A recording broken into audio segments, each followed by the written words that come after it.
Hello ladies and gentlemen, FrozenStag here, and welcome to a brand new video, installation and overview. Videos I haven't made in a very long time, but there's no better time than the present. So, I have made a save game, which is going to be for my upcoming House of Wessex series, which is basically set around 1066 Chaos in Britannia, is what the name of it is.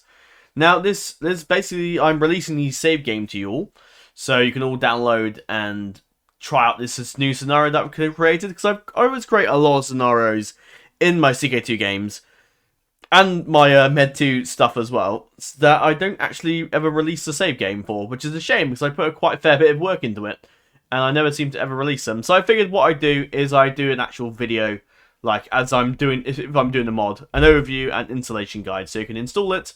So you know how to install the mod / save game. I'm going to call it a mod for this, you watch me.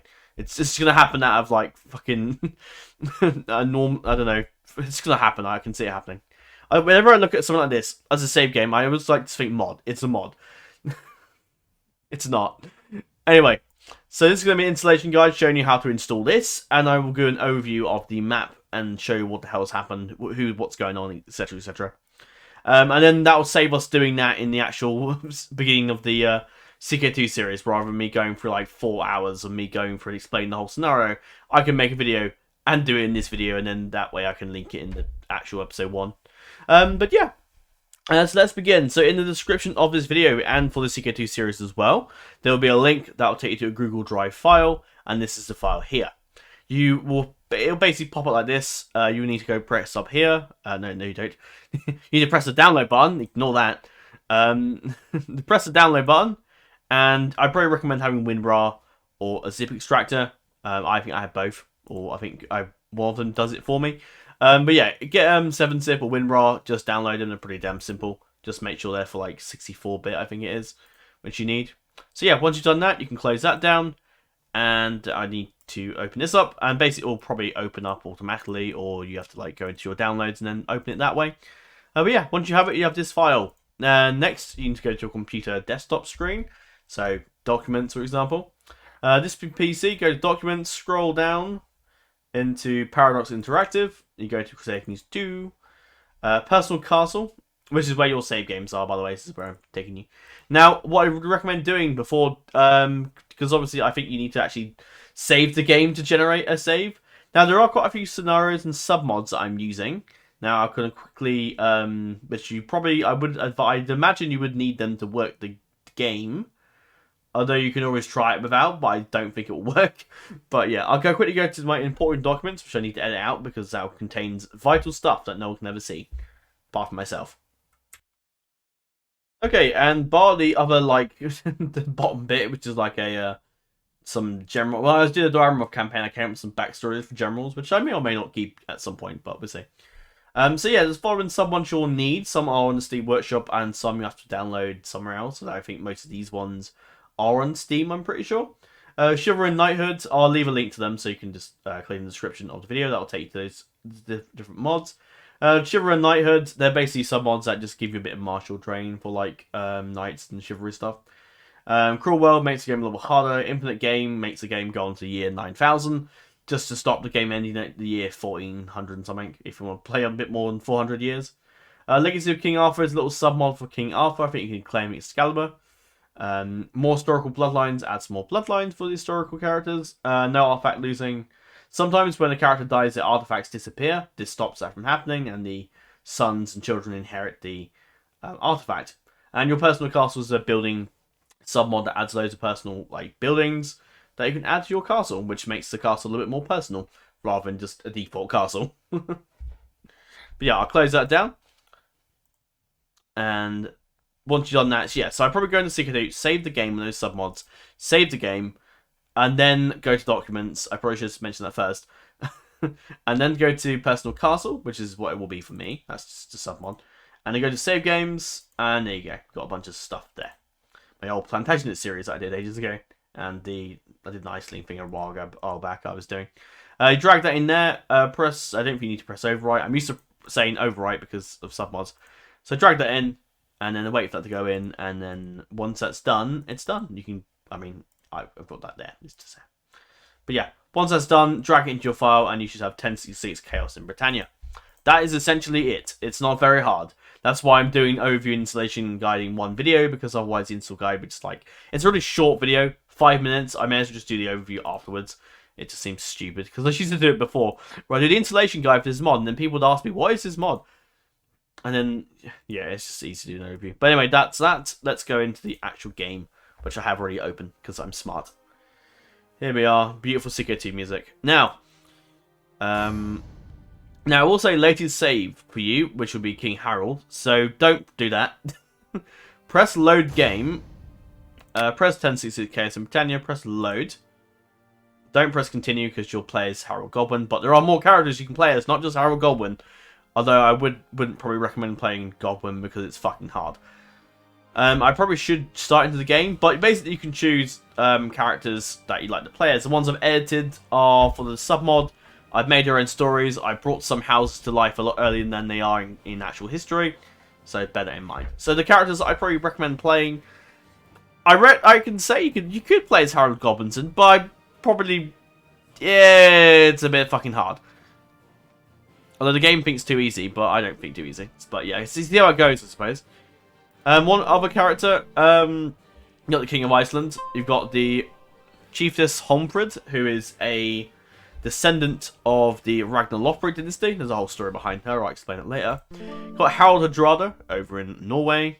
So I haven't. The only thing I've edited for this summon is France, England, Scotland, that sort of area. Bit of the Scandinavia area, although not a massive amount. Just a character in the north there, and then Norway and Denmark, they're just doing their own thing. You'll see that in a bit. Her few alliances are taking place, like between the Holy Roman Empire and like France, England, stuff like that, and Denmark. So that's the only things that are really affected. The rest of the other part of the game, like Spain, Greece, all that I haven't edited that at all, so that's going to play out as normal. Other characters I'd recommend playing as King of Denmark, yeah. You could play as the Holy Roman Empire, although I never really liked the idea of the Holy Roman Empire because of the whole, like, you lose control of the Empire, which is pretty annoying, I think. You got House Capet. You got the King Conan Tudor. The Tudors are a thing. We've got the Pendragons, which is the descendants of, well, the fictitious King Arthur. You've got Duke Elfwine, who is descendant of the Viking kings of England before the Anglo-Saxons kicked him out. You have Duke Folcus, the Plantagenets, the descendants. Well, originally they are the Dukes of Anjou, but in this I brought them forward and made them go to England, and the Plantagenets are here. And then we got a few of the... Some of Godwin's relatives are the Dukes of Territories, so if you didn't want to play as... If you wanted to play as the Godwins, but not as the king, you can play as some of his brothers in the west. He's also got his heir, Prince Godwin, so you can play as the heir to England if you want to play as the heir and not his father. As you saw there, you have Duke Edmund of Mercia, the Yorks, so you have one brother controls Mercia, and the other controls York. And their sister is married to the current King of England. Over in Western Wales, you have King Edgar of Wessex. That is the character we'll be playing in our series, and I'll probably talk a bit more about him when I make the series. But that is Duke Edgar, King Edgar of the West, who's currently declared war for his claim on England. So the whole scenario going on with him. I think Edgar was the nephew of King Edward, the Confessor, before he passed away. You also have Duke Vlad. The Lancasters are also present. They are here as well. The Stuarts of Northumberland are also in the north. They have arrived. And the Exiles, Earl Herbert of Westmoreland, who is the descendants of House Carling, who once ruled over France, Holy Roman Empire, and all that stuff many years ago. They are still here. Of course, you have Duke of Normandy, Duke William the Bastard. You also have the Flanders, who are also sort of involved in the war, although I think it's kind of fizzled out because the French are involved. But yeah. The French are allied with the Byzantine Empire, hence why they're at war with the Seljuks. Also, to the west, you have the Irish as well, who are currently in a war against King Godfrey of Varing, who is the descendant of Ivor the Boneless, and loosely Ragnar Lothbrok from, further on. King Godfrey has declared an invasion of Ireland, called his sons over there, who were once vassals of the Isles. and has declared war. He's declared himself King of Ireland and declared war on everybody. Even some states of Scotland have got involved, and they're not the king himself. You know, never mind. The king is involved. I think actually, no, I think because the vassals. No, I'm not sure what I did there, but the king's now involved. I thought he wasn't. Okay, fine. I think the king's only involved in one war. I think. I'm not too sure I did that. Okay. But yeah, you can play as the King of Scotland, although I wouldn't advise it because I've changed a few of the duchies and stuff like that. Also, another person that is here is the descendants of King Robert the Bruce, Earl Robert of Clydesdale. Now, the Bruces were actually Normans. They actually migrated to Scotland not long after. I think in history, his son migrated to Scotland. Well, in this they're a bit early. And eventually they became Clan Bruce, and eventually one day they became Kings of Scotland. So they are here as well, and they are over in Clydesdale. Got the King of the Isles, King Crovan, and that's essentially it, basically. There's no one else I've missed, is there? No. No. So what I'll do is I'll load it up as King Harold, and then we'll go through and I'll show off the characters. I've automatically done the game rules. There's no way of me doing the save game without editing the game rules. But I'll let you guys look at that, and hopefully, I usually do my game rules, I tend to make them a little bit harder, just because I have got about 2,000 hours in this game, so I kind of need the, I need a bit of challenge in this game, otherwise it's going to be way too easy for me, so, which sounds so cocky, I know. Does it not show, hours anymore? But it's 2,000. it's coming up on 3,000, probably. Anyway, where do I begin? So, in the death, King Edward the Confessor has died at the age of 63. He died without a son, and the only distant Wessex line is his Edmund, so King Edmund Ironsides. For some reason it never passed to Edward. I think Edward was the eldest, so he went to him first. And Edward was sort of forgotten about, and then eventually his son was then forgotten about. And for some reason he never got, the claim never came up, and I think Edgar was too young, so they gave it to somebody else. King Harold Godwin. As you can see, everyone's very thrilled about that. So Edward the Confessor died after he took back the throne from the kings, the Nidlings, who controlled much of England at the time. There's a constant struggle back and forth. Ethelred was the king. He lost to Sven. Ethelred the Unready took it back again. Edmund Ironside took it back. Then Nud the Great showed up, and then yeah, there's a very long. So many people have lost this bloody kingdom over the time. So there's been a constant struggle back and forth there. So Harold Godwin has declared himself the king. He's divorced his other wife. No, that's the wrong one. He's divorced his ex-wife. She's gone off to Wales, or Britannia, who I'll get onto that in a second. And so he's divorced his ex-wife, and he's married the Queen Eldgith of York. Apologies if I butcher the Saxon names. Again, they're yeah. I'm English, I'm not Anglo-Saxon, I'm not going to pronounce them how an Anglo-Saxon would. Although I'm sure it's probably completely wrong as to how the Englishman would pronounce it. I have no idea. But yeah, the Yorkists are very loyal to the throne, hence they've married some of Harold's daughters. Duke Morcar is betrothed to Gunhild, and his other brother's betrothed to her. And Queen Eldgith is married to King Harold, so they've had some children already. She was originally married to the King of Powys, but died in battle against King Harold when he invaded and did a battle over there, and took the woman back. So, essentially what's happened now is that the Yorkists are now very loyal to the throne, and Duke Morcar, and to solidify that alliance, he's married Edward and Morcar off to his daughters. So the Yorkists are very much staunch loyalists to the throne. Over in Cornwall, which is a county, you have the Earl Dumnorth of Cornwall. His brother died of a severe maiming in a recent fight when he tried to take over Devon, and instead King Harold put Duke Elwine in charge instead. So Earl Calloch died of a severe maiming, leaving his daughters left, and now Earl Dumnorth takes over as the heir. And he's become, yeah, he's basically the Earl of Cornwall, and has a distant sort of a want to retake the lands. As the Pendragons, you could try and retake England and reform Arthur's kingdom if you want. How that will go, I don't know. As a count, it's quite difficult, so it's quite a difficult run there, so good luck with that. And Duke Elfwine was granted the dukedom. Obviously, is given Devon, and the Earl Dumnoff is actually his vassal. Now, Duke Elfwine has a decent friendship with Fergot Olsen, one of the Danish lords. So much so he's actually married his daughter, or betrothed anyway. As in-game, if you're playing as Duke Elfwine, you can choose to go ahead with that marriage, stick more towards the Danish, and try and get back the throne another way. But yeah, that's up to you. And then you have the Plantagenet. So his brother, Duke Geoffrey III, died of cancer. Like, the natural death thing is the only way I can kill him off. You can't kill off characters via you can't give them a trait cancer and then they die of that. You have to do it like via the kill cheat, which is the only way of doing it. This is all done via console commands, by the way. So yeah, if you don't like cheating, then I wouldn't recommend this campaign to you. But Duke Geoffrey and Joe, and he's died, and Folkes, who was actually exiled, who was actually a bastard, was passed out of succession, and Hildegard, the Duchess of the Plantagenets, has been inherited, and Joe, kicking Folkes out of the inheritance completely, and she is married to this guy, who's a Frenchman, and they stand to now inherit. Well, this guy actually inherits. Basically, the Plantagenets won't inherit and Joe anymore.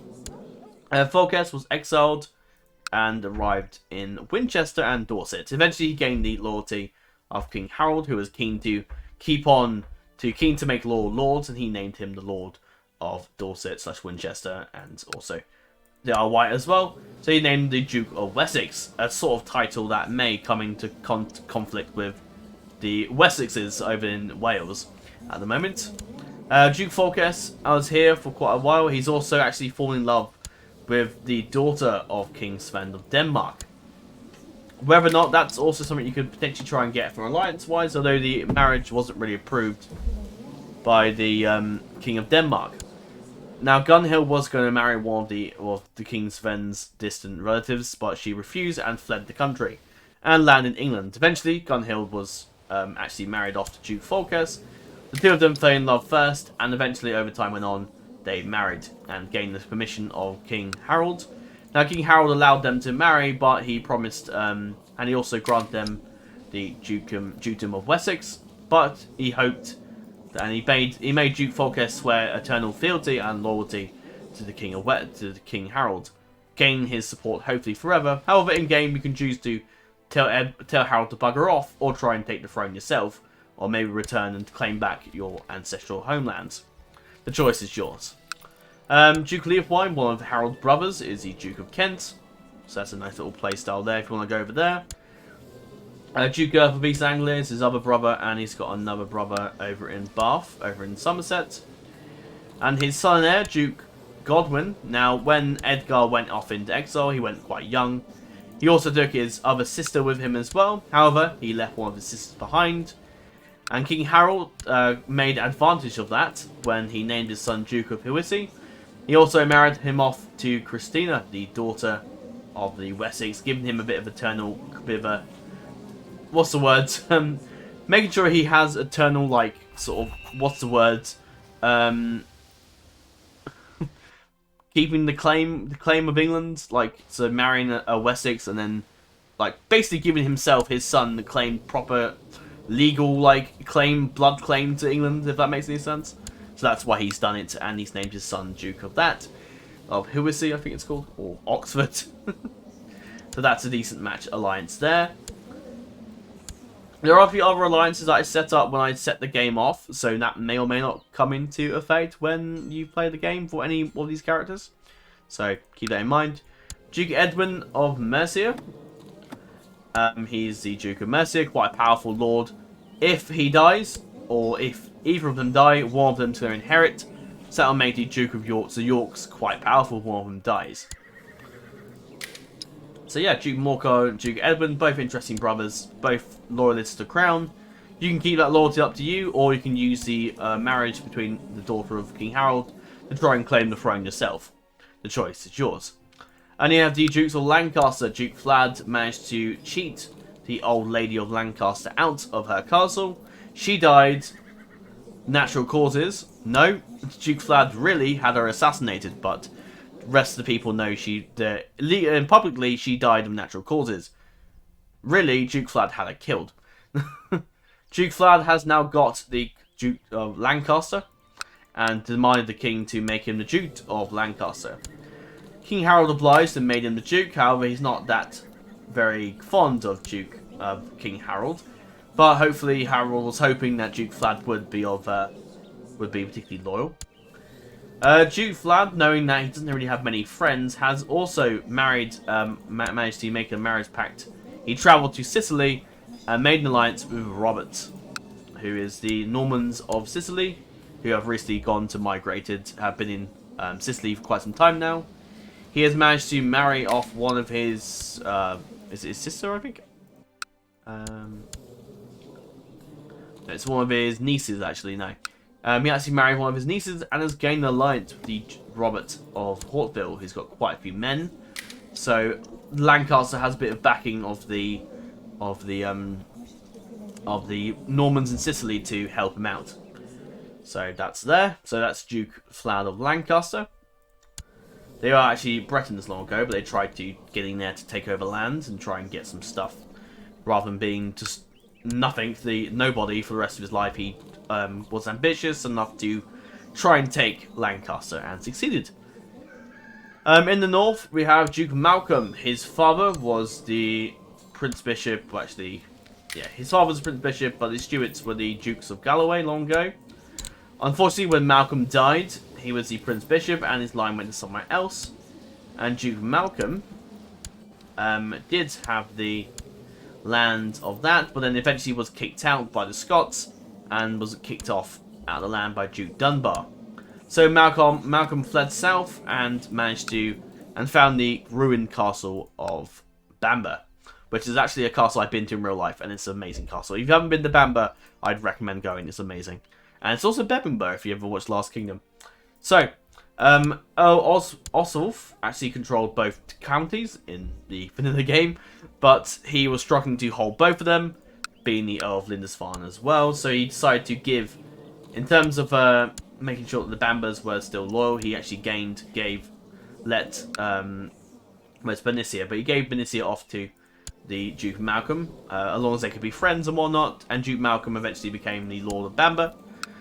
Eventually, the Scots tried to launch an attack, and they're launching an attack now. In an effort to gain the loyalty of the Scots Lord, King Harold decided to name him the Duke Malcolm Stuart, the Duke of Northumberland, and named him the Lord of that, and named him the Warden and Defender of the North, while the Scots were coming south. So hoping with his loyalty, it basically gave him the chance for him to be loyal to the crown. And unfortunately, Lord Oswulf isn't very happy about that, because he figured he would be friend to Duke Malcolm and they'd just be neighbouring lords. But no, Duke Malcolm is now his overlord. So Oswulf's plan to give him Bamber and make him loyal and stuff like that, and give him like a lordship and make him friends and whatnot, has failed. And now Duke Malcolm is now superior. So the Stuarts are the lords of Northumberland. You have a few options. You can maybe claim back the Duchy of Galloway over there, or you can stay in England and try and claim the throne. Now, Harold, in gaining his loyalty, married him off to his sister, Giffer, who was actually married to Count Real, but unfortunately he passed away, and his line died out, and Edwin took over. And also left his son, Harold, who also has a claim to the land, so he could potentially push that. Harold went north with his Giffer, who is now married off to the Duke of Northumberland, and he offered to educate the kid and basically make him his heir should he not have anyone else. Although he is actually going to go to his distant Welsh relatives down there for some reason. But yeah, Duke Malcolm is the Duke of Scotland, Duke of Northumberland, sorry, and I gave him his nice little Scottish banner with a stag on it. So yeah, I've gone through and changed all the family trees and coat of arms, so they've got the white rose of York and the blue banner, and the Lancasters have the red rose of Lancaster. What else have I edited? So I have edited the Knitling, I've edited that a bit. Basically made the colours of England inverted, red lines and on the yellow field. The Pendragons had to be the red dragon and the black field, of course. Did edit the Plantagenet banner a bit. I made it a bit different to everyone else, because everyone looked the same, so I made it a little bit different. I have edited the, oh no, not that one. The Wessex banner, so the England like flag with the with sort of the gold chevron, I think it is. I'm not quite sure. Is it? No, gold sort of just... It's a gold cross, but I'm not quite sure what it sort of represents. But there's a few, like... no, this guy's the Earl of Northumbria for some reason, but he's in Northampton for some reason. I don't know why. But, yeah. And I've edited... I think I edited the... No, the Bruce banner was that. That's fine. I left that as it was. And... the Tudor one as well, I did that too. There's no, like... I couldn't give him a red and white rose. The only reason the Tudors had that banner was because of the marriage between... the marriage of the Henry to... what's her face? I forgot her name. The daughter of the fucking Edward IV. The Yorkists, and then united the houses. That's the only reason they had the banner. But in this, they don't.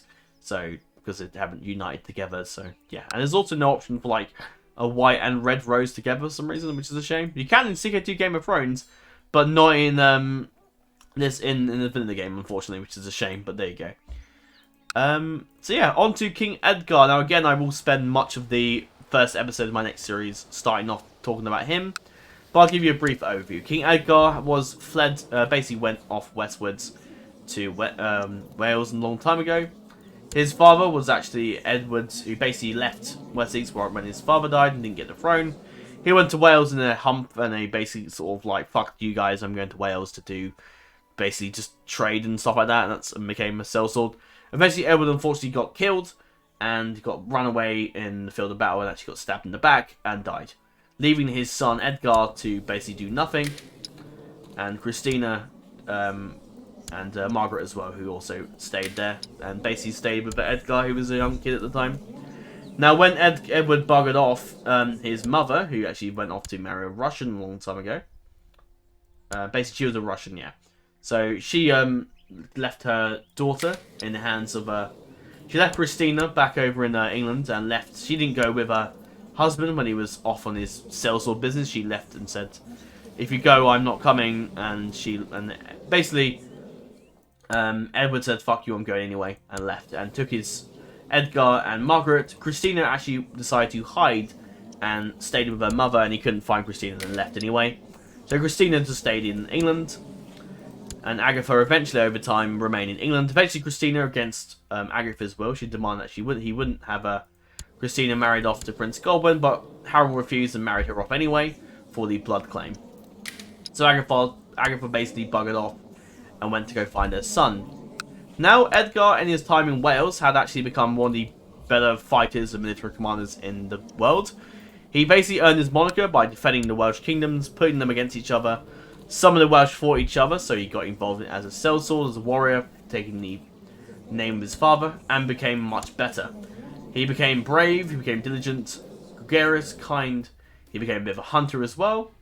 He also became a bit of a crusader. There was a lot of heresy revolts in Wales, and he went and he took the mantle of leading troops to defeat them and crush the heretics into the ground. And so he earned the moniker of Crusader and a holy warrior. And has I should really give him the Zealous trait, shouldn't I, really, as well, but I don't need to give him that as well. I figured I'd make him too much of a badass if I give him Zealous as well, so I didn't do that. And he's got Organised, very leader, organizer. He's a hell of a, leader. He knows how to lead people. Now, when he was in Wales, he basically was adopted by Maredudd II. Originally, it was this guy, but who was the king of all Wales. But he got defeated, and the kingdom split into two.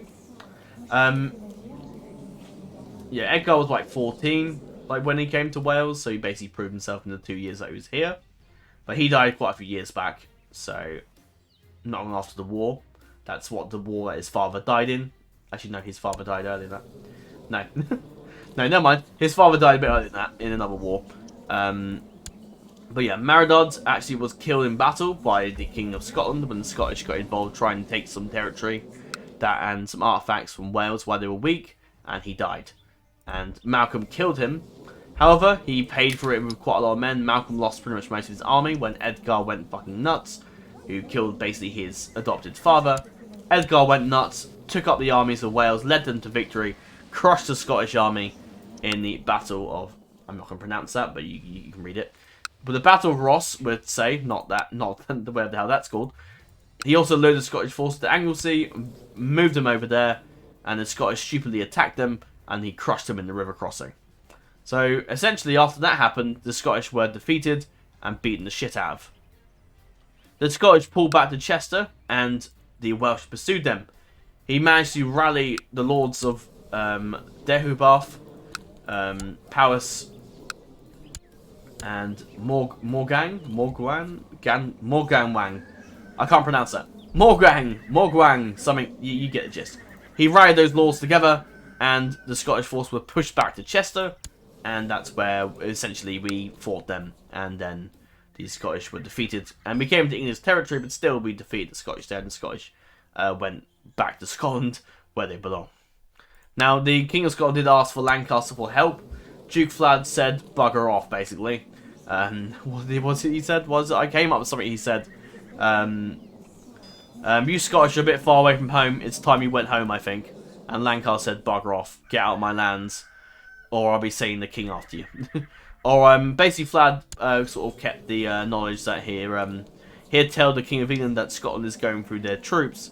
Essentially, the Scottish went through Cumberland to Lancaster and asked Duke Vlad for their discretion. Duke Vlad agreed. For now, he's a bit of a coward. He didn't want to like stop a massive Scottish army. But the Scottish army basically had bugger all, like a couple hundred men left. But he had 800, and he also called over some of the Norman troops from Robert, which Robert wasn't very happy about that at the moment, so his alliance is a bit dodgy. But he called over a bunch of about 1,000 Norman troops over at Lancaster, and basically made sure that the Scottish buggered off. He also basically said to the Scottish guy, he said, tell him to bugger off, or he'll let the king know, and King Harold will come north and deal with him himself. And King Harold will send 20,000 men north to see if the Scottish really do shit gold. But yeah. So yeah, Scottish fled like cowards, basically. And in his will, as Merodach had grown quite... He basically trained Edgar, basically made him to the warrior he was. And essentially, Edgar basically was his adopted son.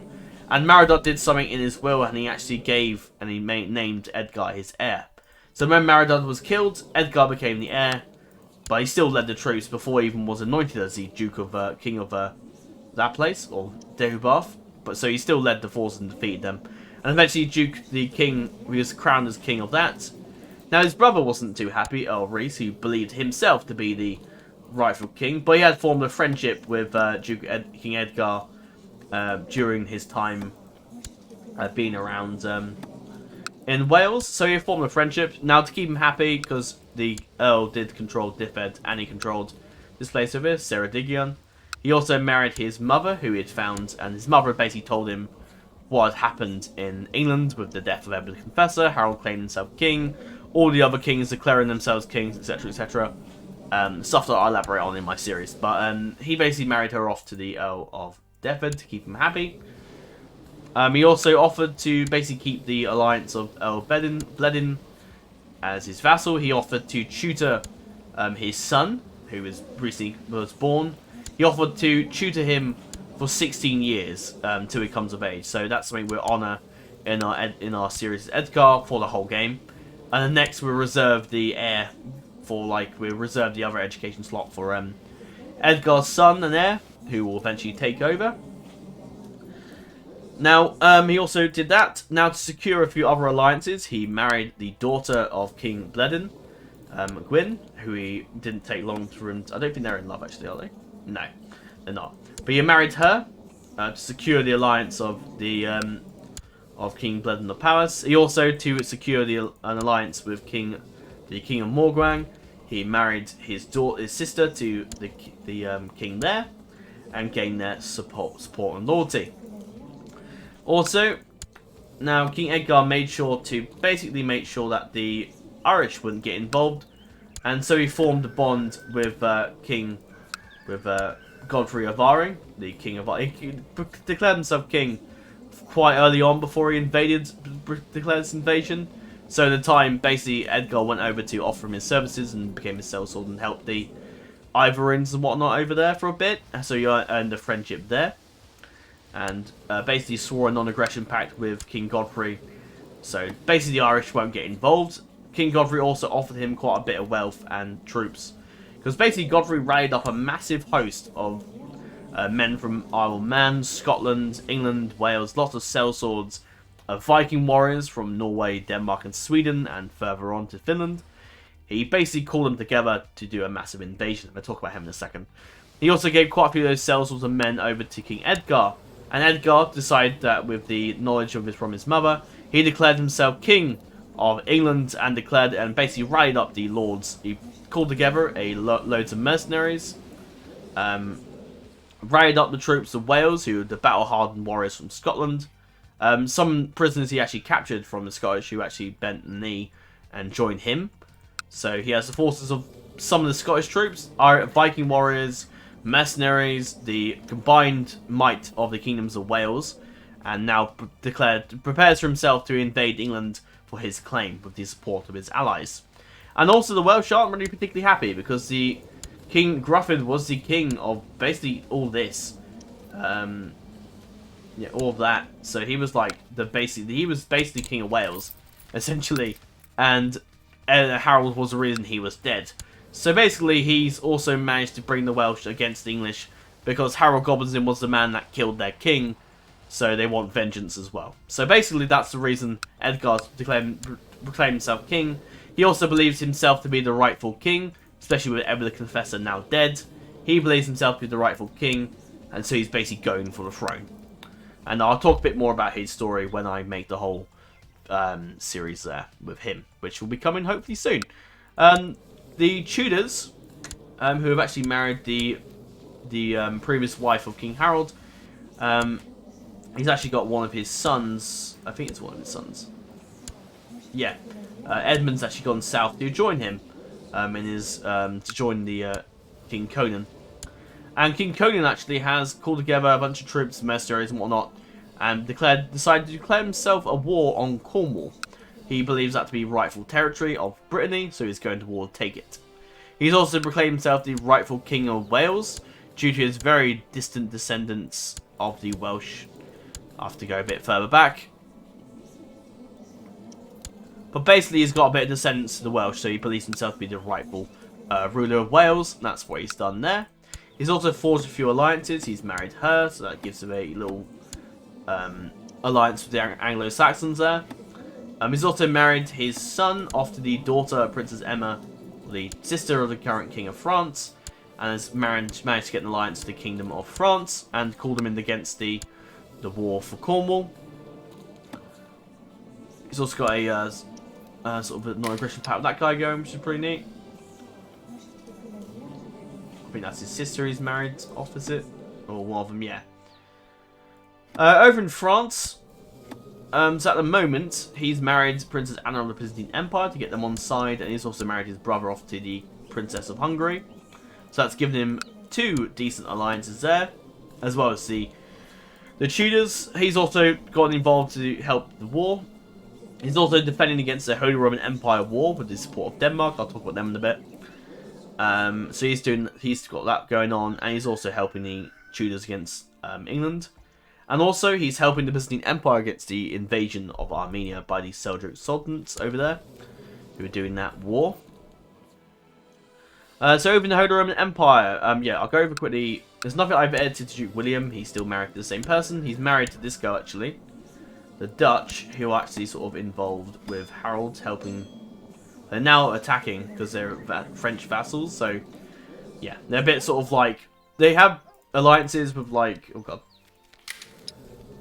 They have alliances with Harold, and they also have one with William and some Saxony guys. So they have quite a few alliances there, which is interesting. So Flanders could be a potential alliance for another king or another player, but William's start basically the same. Nothing's really edited there. That's fine. Explained a bit why the Carlings are in England. So basically, the Carlings did control.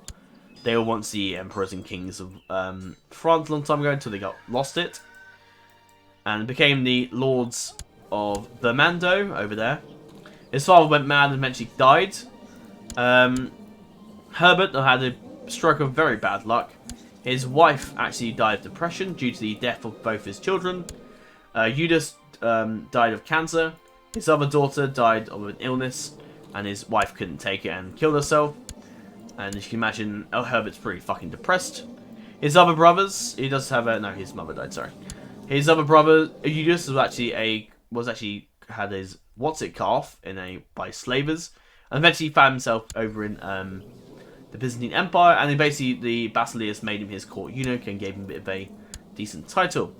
His other brother Pierre went off to become a monk over in Germany, so he was not around, and so Herbert became the last of his line. Now Herbert fell into a bit of problems. He actually tried to start a rebellion, or was sort of kind of involved in starting a rebellion, although he talked about starting a rebellion and tried to raise some support, but then it failed, and he was betrayed by his distant relative Count Arnau, who actually took over. Herbert realized his game was up and basically fled to England, and basically the French army arrived. Just before the French army arrived, he buggered off quickly and got across the sea to England and escaped justice. Basically, they were trying to start a rebellion.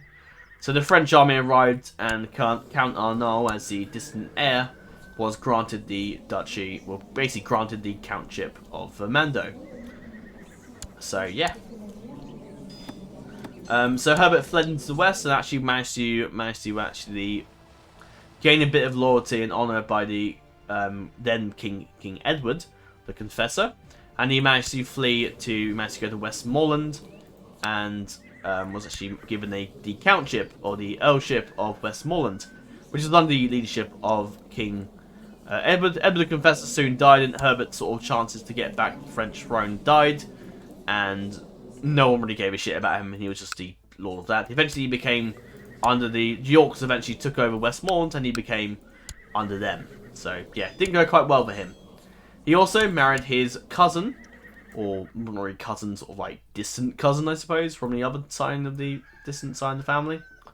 Now they actually fell in love after they both fled to. She sort of fled with him to England. He was also sort of having a bit of an affair with her, which his wife found out, which also led to another reason why she killed herself. They eventually went over to England, and with the blessing of the then King Edward the Confessor, he married her. And keeping the Carlings together, Herbert was also concerned that potentially she could marry somebody else, and they could try and claim the French kingdom. But Herbert married her to secure that, and also because they fell in love as well. So they've married, and he's currently the Earl of Westmoreland. However, he's in a very difficult position. He's under the dukedom of the Yorks, and he also has this guy to contend with if he ever wants to retake his lands. Now the King of Denmark, who also has a claim by his grandfather, King Nud the Great, and his other grandparent, King Sven, he has declared himself King of England once again, and has done his claim. He has also married the sister of the current Holy Roman Emperor, and has basically called him into it as an ally against the English forces, as he didn't really have the men and manpower to take it himself.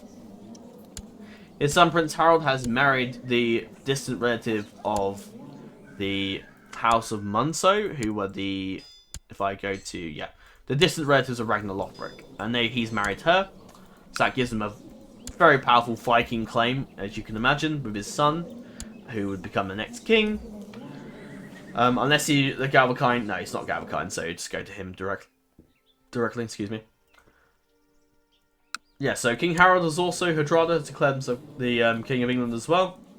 He's got an alliance with the King of Russia, the King of the Kievan Rus, and the King of the Isles as well. He's called them into the war. So that's going on there. Now over to this other lady, this descendant of the Lothbroks. You can tell she's definite fucking descendant of Ragnar Lothbrok, that's for sure. So originally, her people did control the lands of here. However, Eric the Heathen died of drinking himself to death, and recently they were originally the kings of Sweden, but then lost it to this guy when he took over when Ermendur died, and Eric was deposed. He died of drinking, and his sister, the Duchess, who is also married to the King of Sweden, became the Duchess of that place. So the Swedish kings, the Stenkelings, will inherit that now. Now there are distant relatives on that side. I've lost them now. Where is she? There she is. So the distant relative is Chiefess Holmfrid. Now she has actually become the heir. She was originally the heir, but she was because she was a woman, she was passed out of succession, and also because Ingrid was the closer relative, she left and has recently been making a name for herself upon the seas, the last sort of Viking pagan woman left, basically making herself a Viking horde and whatnot. Although she's fallen a bit of hard luck, she's ended up in Iceland, trying to sort of gain a bit of power and prestige over there.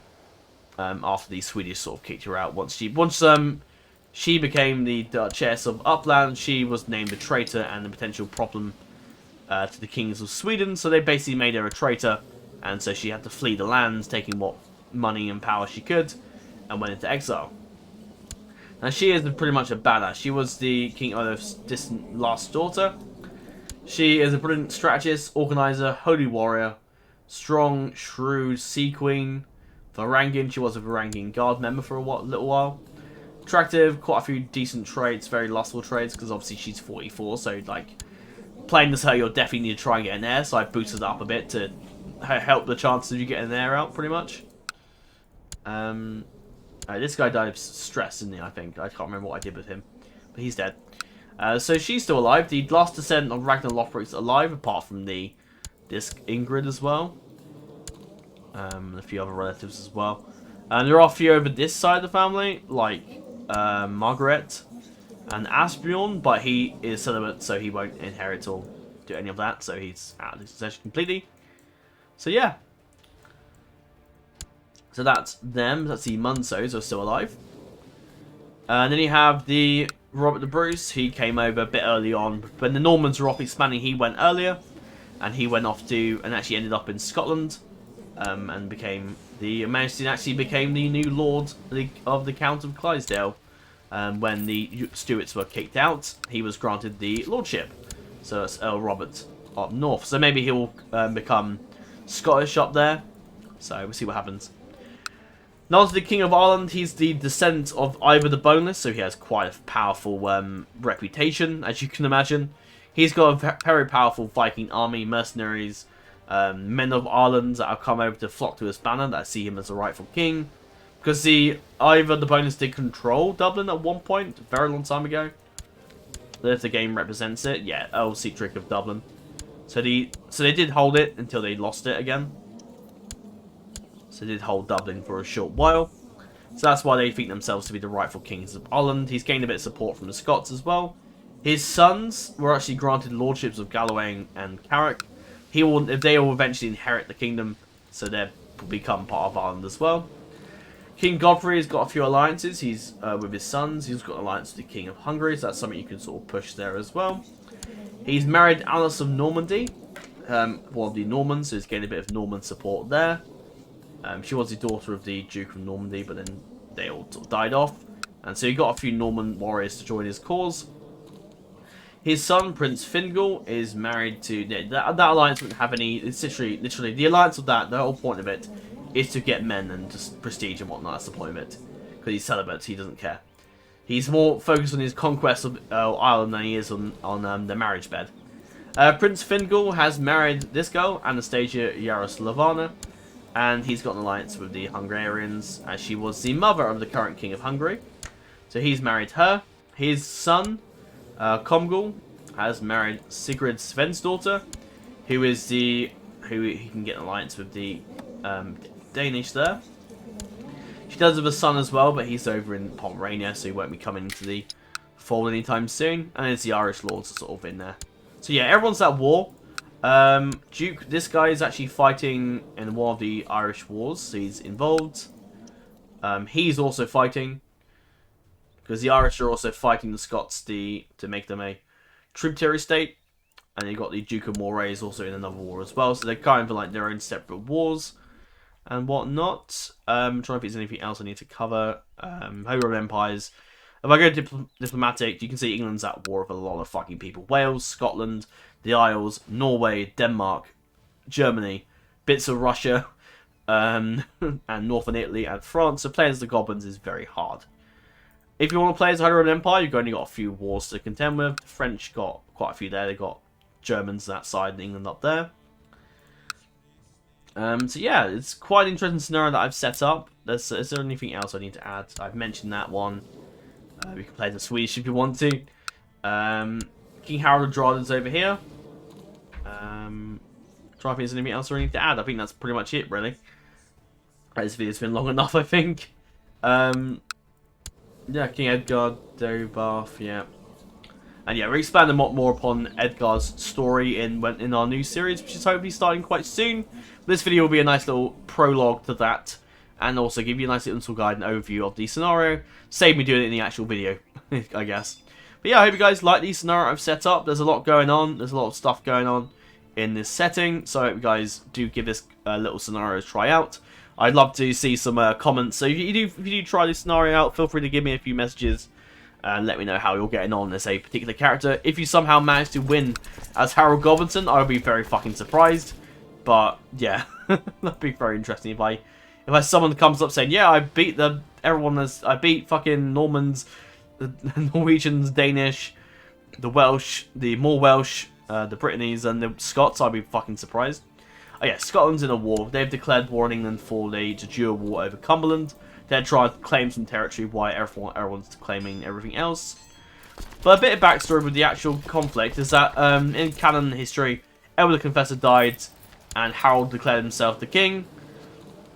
And basically everyone else is like, what the fuck?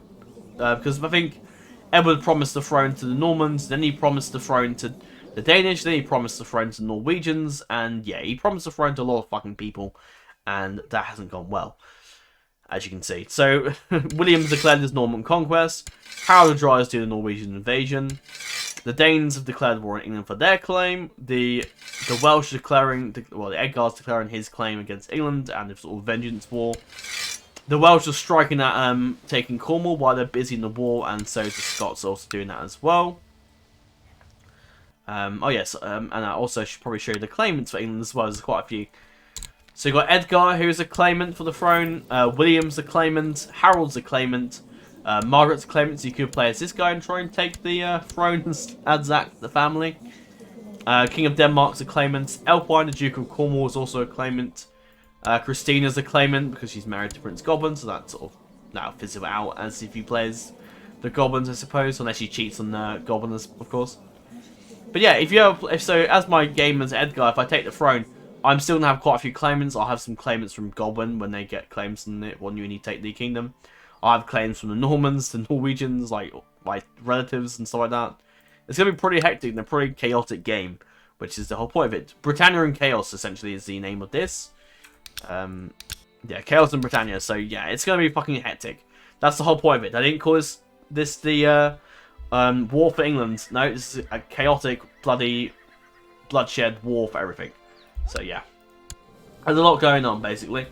So yeah, I hope you guys like the scenario. I will probably release a few other scenarios for maybe some. If I get around doing some like, I might do this with like mods for England and stuff like that. If I edit the files, I'll release it like as a mod and then get you guys to download it. For other scenarios, really, like I could do, because I'm doing an England series for Med 2. I'm going to keep it vague for a bit, so it's a bit of a surprise. Well, I'm working on that soon, so that's coming soon. I'm actually going back in a couple of my other series. I may as well mention it now. But yeah, I said I was going to do a few, but some I'm just not really overly thrilled about doing. Many of them were via faction votes, and while faction votes are great in helping people, you know, getting the sort of what people want to see on the channel, but I get factions that I don't really want to play as, really. So I'd rather like set up my own stuff, my own scenario, my own story, and then be passionate about doing them, rather than like, oh yeah, let's do this, and then I'm like, oh actually I don't really want to do this anymore. So that's sort of the thing. So yeah, I kind of like want to do like my own things, and yeah, that's basically it. House of the Dragon's still going. That's gonna like go on for a while probably. Well, not that long. I mean, I know what scenarios I want to do, but it will probably just take a long time to record it all. So the House of Dragons coming. You got the England series that I'm doing with Med 2. You'll see what that is. You don't know what it is yet, but you'll see. It's going to be quite fun. It'll be quite a short thing, I think, but I think it will still be quite enjoyable. And then we've got the Durrandon Dynasty that's still going on, which I'm half tempted to maybe not do, because again, someone suggested I do Durrandon ages ago. Like 3-4 years ago, and I got around to doing it because like, oh yeah, it'd be fun. And then I did a vote as well, like a couple, like 4 or 5, like early this year, and people were in favour of it. I think maybe even last year. People are in favour of that, of course, but I, the thing is, I started like, okay, this will be fun, but then I'm like, is this really what I want to play? Really? So yeah, it's kind of like, do I or don't I with that? I've got 3 episodes done, so whether or not I'll replace it for another CK2 series, but to be honest, I kind of want to like, I've got Wessex coming, you've got England, you've got England series coming with Med 2, you've got the House of Dragon already ongoing, and eventually I want to do a, potentially I might do another series. Sort of how I want it to go on the channel is I want a fantasy series for CK2, like so Game of Thrones, Elder Kings, that sort of stuff. Vanilla series for CK2, so like something England related. I could easily come back and do a lot of different scenarios with the other houses that I've created, rather than just not just Wessex as well. So I could do that too. Or I could do like other scenarios like that are sort of medieval themed, like without the fantasy elements involved. I could play as the Byzantines, or like a return to resurrect the Roman Empire sort of thing. That's stuff that I could do that's vanilla related, or maybe other like historical submods like the Winter King scenario, or maybe is it that Roman one that I think is still around? So I could do that. But what I probably will do, because I do kind of still want to do a Skyrim series, but I feel like it's going to be such a big fucking thing that I don't know if I don't know. I don't really know if I'll do Skyrim. It's sort of like, it's an idea that I like the sound of, but like actually doing it and actually putting it out is going to take ages. Again, you've got Hot Seats, so War of Conquest Hot Seats kicking off soon. I'm going to make a video on that coming up soon, probably in December. I'll start that off, and in the new year I'll do something else Hot Seat related. I'll keep you posted on that. I was going to do a War of Conquest, like massive, like what was I going to call it? I don't know, like an RP series where I control the factions and make my own story. Which, you know, don't get me wrong, it sounds amazing. But realistically speaking, actually setting up and creating the scenario and then playing it out would take absolutely ages and ages and ages. Controlling every single faction, playing the battles for each faction, because I wouldn't want to auto-resolve it, that'd be boring. Playing playing as every faction, and then playing the battles in the faction. I could have like 4 episodes dedicated to, like one episode could literally just be me talking about Targaryen. Then then like by episode like it could go for hundreds of episodes. I just think it would be such a long fucking series that I think it would be amazing. But I also think it's just too big of a story. It's fucking huge, and I feel as if like if I did that, it would just be the longest fucking series in the world. And I think I'd get bored, and it would suck because I've created such a massive story, and then I'd get bored because eventually there's just so much like going on. There's just so much going on, and I'd be like, oh, I want to do other stuff, and then I get bored, and then eventually like, okay, let's do something else. You can see the conundrum I'm in. Like, it's a great idea at first, but then it would just take so fucking long. So I'd rather fucking not, basically. So yeah. And then there's I'd like to maybe do a fantasy series for you know, may have noticed I stopped doing the Mordor series. There's a fantasy series I might do for Total War if we're doing the Made to England thing. Obviously it's going to be historical. And I might have like, so what I'm going to do, 1 historical series, 2 historical series, so 1 for Crusader Kings 2, 1 for Total War, then 2 fantasy series, 1 for CK2, and then 1 for Total War. I'm not sure what the other Total War thing is. I'm going to get the other the Wessex series going. What I might do is drop the Durandon series, delete the episodes, because there's no point keeping the series on the channel. That's not ever going to be continued. It just feels like a waste, really. So, yeah. What I will do, I probably will kill the Durandon series, because it's not that entertaining. I've already taken over the Stormlands. I'm going to end up becoming King of the Iron Throne the way it fucking looks. But obviously, like, I mean, I don't really want to be King of the Iron Throne. It's so easy to become King of the Iron Throne. Generally, it's just, I don't want that. So I'd rather, like, yeah, the idea of becoming Storm King, which is easy. I could get an independence faction, assassinate Daenerys, get a Grand Council, put someone weak on the throne, start an independence thing, win loads of support, win independence, and then basically become the Storm King and then take over the Crown Lands. It's just such an easy fucking idea that I'm like, it's just, I'd rather do something else that's more interesting rather than becoming the Storm King. the Durandons are cool, I like them, but it's also not very popular house either. Like, the views have been kind of shite. Like, I expected, you know, Targaryen Dynasty, that's got like 7,000 views. House of Dragon, I think that's like 1,000 views now, I think. Like, it's just... I'm thinking in my head, like, it's just such, like... It's not very popular. It's not going to be that very interesting.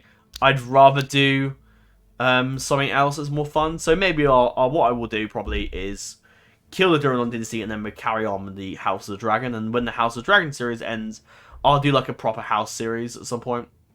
Maybe a Dynasty series or like a normal house series that I'm doing for the Wessex series. So we'll do that maybe. And I'll probably kill Durandon Dynasty and then start the House of the Dragon and then do that. And then just carry on with that until I come up with something else. What I'll do that's fantasy related for Total War, I have absolutely no clue. I know Divide and Conquer is pretty popular and everyone loves that in the channel, so maybe I might do a DAC thing. I might possibly do the Ardenheim. A part of me was like, oh, maybe I should do Aragorn. But I might wait till Age of version 3 pops out, and then that way I can play. I can basically reunite Kingdoms of Arnor and Gondor, rather than just doing... Well, because you have in version 5, you have like 2 options. You can reunite the Kingdom of Arnor, or the Reunited Kingdom. You can't redo both, and I kind of think that's a bit like, what? But I want to do both. So I may wait till... I do kind of want to do the Reunited Kingdom. I know it will be a very popular series. I know a lot of people love it. And I do want to do that at some point, but we'll see. We'll see what it might be. It might be DAC related. There might even be Westeros Total War, because to be honest, I can kind of... it might be the War of Conquest, because I did want to do the War of Conquest, but at the same time, like... I didn't want to do that massive, like, fucking all faction control. That would just go on too long. And there's only 11 factions. Can you imagine what it would be if I did it with DAC? Let's go like 26 factions. That'd be like fucking 1,000 episodes. Jesus. So, yeah, no. But yeah, I might do DAC or I might do War of Westeros Total War. We'll see what happens, I suppose. But the sort of temptingness to play DAC is quite high. Either our players, like someone I haven't played before, either the Elves, either Dwinian, the Ardenheim, the Dunedain, or potentially Gundabad, maybe? The 4th faction that comes to my mind that I really like to play as. Not really Gondor until Gondor at War comes out, is fully finished. Potentially Dol Amroth, but I don't know. I did set up that scenario for that custom generals thing you saw earlier for Dol Amroth, but I might not. But yeah, Ardenheim, Dorwinion, Dunedain, and Gundabad sort of come, or maybe Isengard come to mind actually instead of Gundabad, or maybe one of the, maybe Woodland Realm potentially. But I'll see what happens. I might do that, or I'll give it a bit. I won't like rush it.